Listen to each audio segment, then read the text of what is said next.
Hello, beautiful people. So today I'm just gonna give you the rundown of the Kirchoff EQ. I already know there's probably a ton of videos online, and I advise you that to especially watch Dan Worrell's video on the Kirchoff EQ.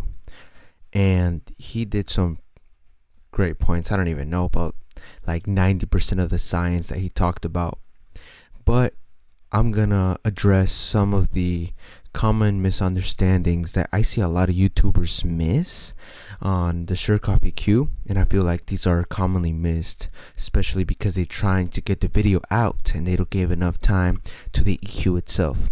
So first thing that I want to address, this is already an EQ that I have, but let's open a new one, right? And yes, it's a copy of the the Pro-Q3. I've had the Pro-Q3 before, not anymore, if you know what I mean. I switched devices.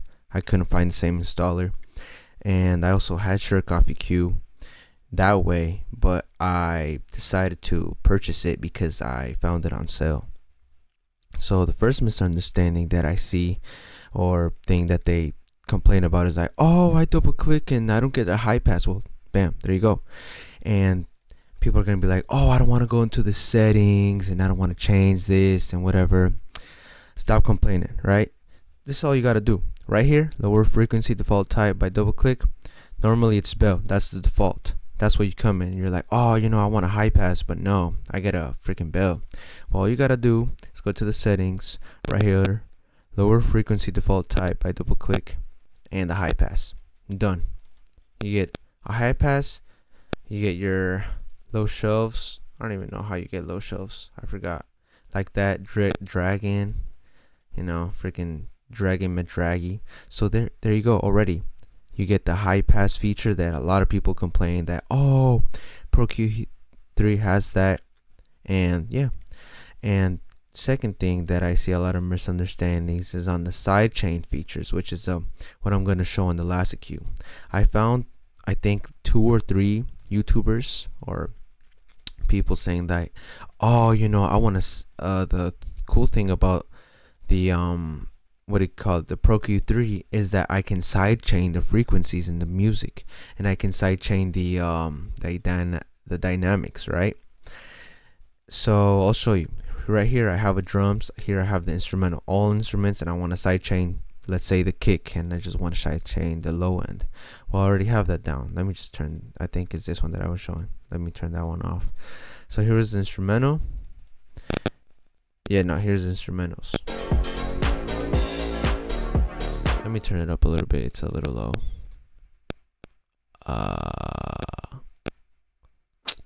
Dang, I don't even know how to turn it up. Was it like 9.1?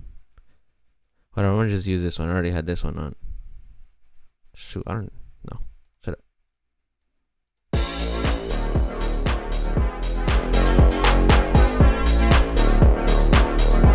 So here's a dancey song I made. Let's take that off. I wasn't using that. And here I go. Here's the low shelf, and here here are the drums. So you've probably seen videos on this online where you just sidechain the drums into the instruments, right?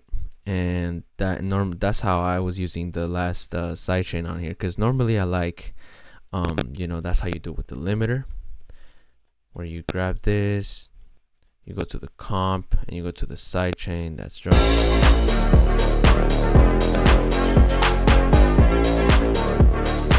There you go. You see the sidechain from the drums, right? And it's cool and all, but let's say you want to use the Kirchoff EQ, and people are saying that, oh, you can do that on the Pro-Q3 and you cannot in Kirchoff.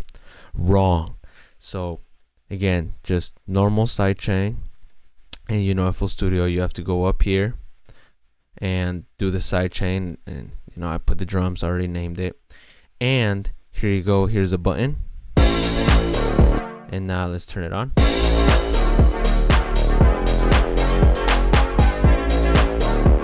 And there you go. You got the sidechain. I don't know.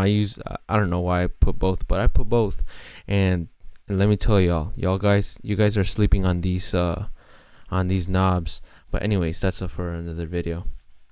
But yeah, those are the two most common misconceptions that I've seen that I just want to address.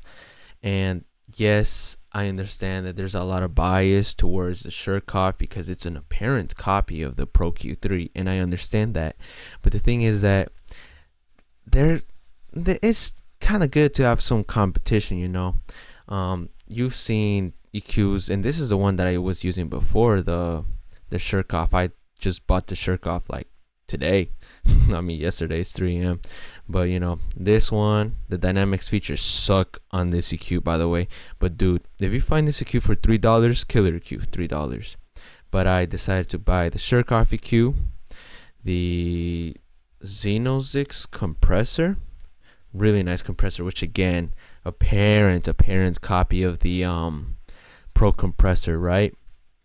Because it's a good ass compressor, bro. It's a good compressor. And this one just gives you a little bit more, you know, details if you want it. Just different, a little bit of competition, I guess. Which Hornet also did a copy of. If you can look at the Multicom Plus, it's not a good copy, but it's a good compressor. I really like the FET feature. But going aside, I got that, and I got the limiter.